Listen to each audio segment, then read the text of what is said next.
Welcome to Relationship Exposed. In today's video, we're diving deep into a story that started with a single joke and spiraled into a complete collapse of everything a woman once thought was stable, secure, and unshakably hers. I never imagined a joke could unravel my entire life. Just one sentence, just one attempt at humor. And now, I find myself lying on my sister's couch, my bank account emptied, my marriage shattered, and my name dragged through digital mud. I keep replaying the moment in my head, searching for understanding, wondering how one careless comment triggered such an avalanche of loss. People treat me like I committed some unspeakable crime, but it was just a laugh, wasn't it? We had everything that, from the outside, looked like the perfect American dream. A charming house in the suburbs, 2 dependable cars, shared bank accounts with savings, and what I had always believed was an unshakable marriage.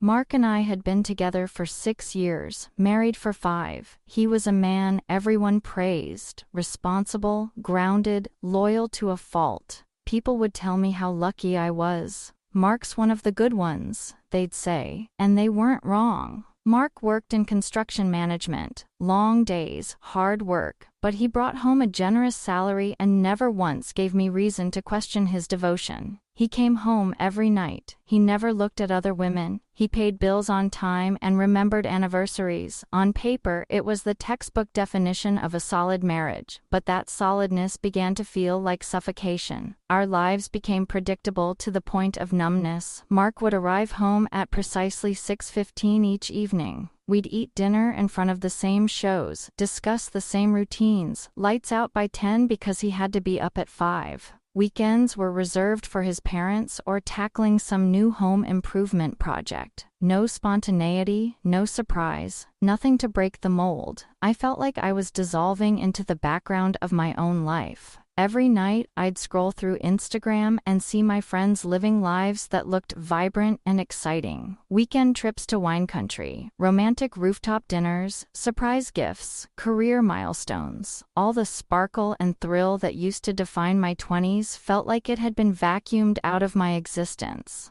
And here I was, a suburban housewife, married to a man whose biggest adventure was finding a shorter commute to work.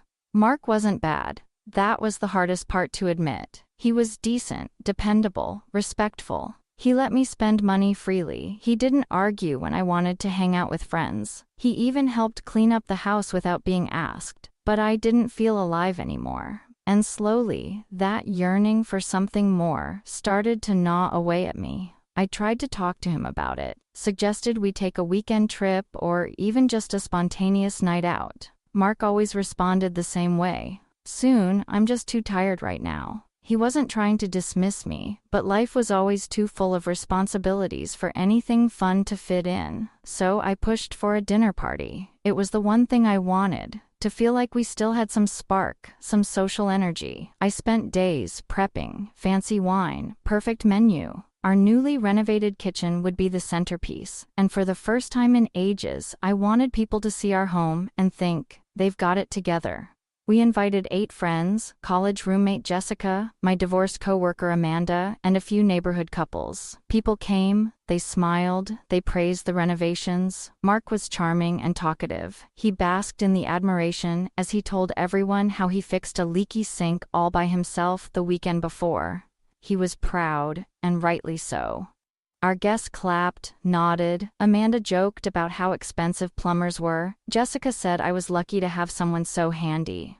I felt the moment. The wine was warm in my belly. I was glowing from attention and maybe trying a little too hard to be the entertaining hostess. I wanted to contribute something memorable to the conversation, something funny, something clever. So I said it. Well, at least he lasted longer with the sink than he does in the bedroom. The laughter stopped immediately. The silence that followed was so thick you could hear the second hand on the wall clock. Mark didn't flinch. He didn't shout. He just stared at me, vacant, stunned. Then he started clearing plates. Not one word, just mechanical movement like a robot switching to cleanup mode. I panicked, tried to laugh it off, made excuses. It's just a joke, right? You guys know we tease. But no one was laughing.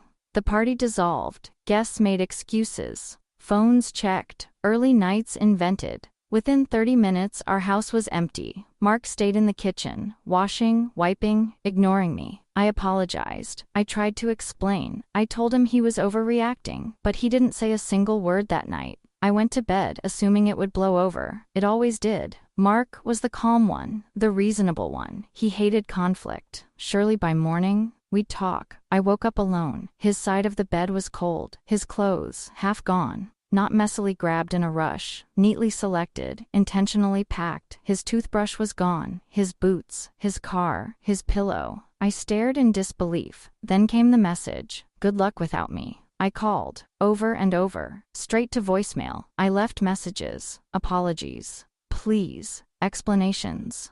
Nothing.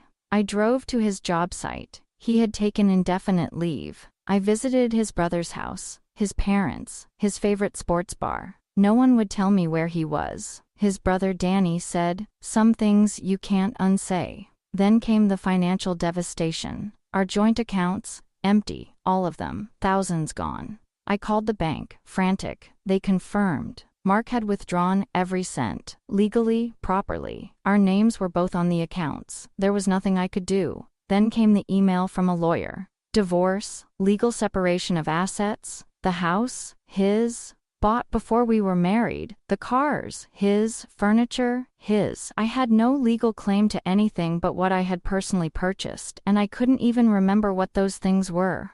When I returned to the house, I found the locks changed, my belongings, boxed and stacked on the porch, a note taped to the top, "Your sister is expecting you." The shame, the humiliation. Mrs. Patterson from next door watched from her window. She pretended concern, but her eyes screamed judgment. Then came the video. Someone had recorded my joke. Jessica, my own college roommate, posted it with the caption, "Imagine humiliating your husband like this in front of everyone." The clip exploded online. People I had never met ripped me apart. Strangers called me heartless, cruel, disrespectful, unworthy. Some sympathized with Mark. Others shared their own stories of walking away from partners who crossed a line. My 10-second joke became a meme, a warning. The digital world labeled me a monster. Friends disappeared. Group chats went quiet. People I considered close stopped returning messages. At work, my supervisor started dropping subtle hints about professional image. I was laid off within weeks. My sister Emma took me in. Reluctantly, even she looked at me differently. "How could you?" she asked. Mark had been the family favorite. Fixed their cars, brought birthday gifts, never missed a holiday.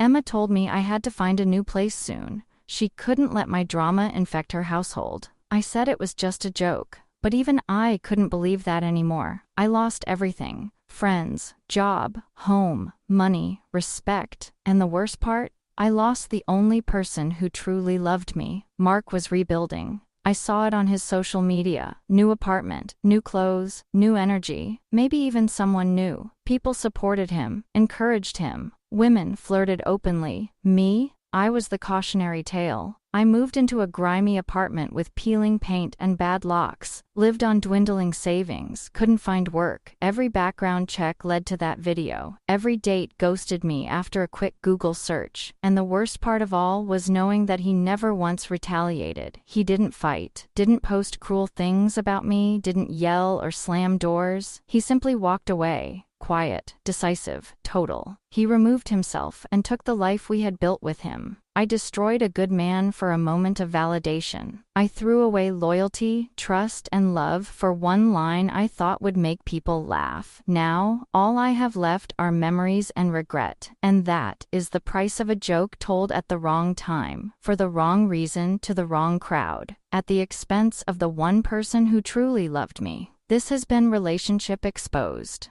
If this story resonated with you, don't forget to like, comment, and subscribe for more powerful, real-life tales that reveal the raw truths about love, loss, and the consequences of our choices.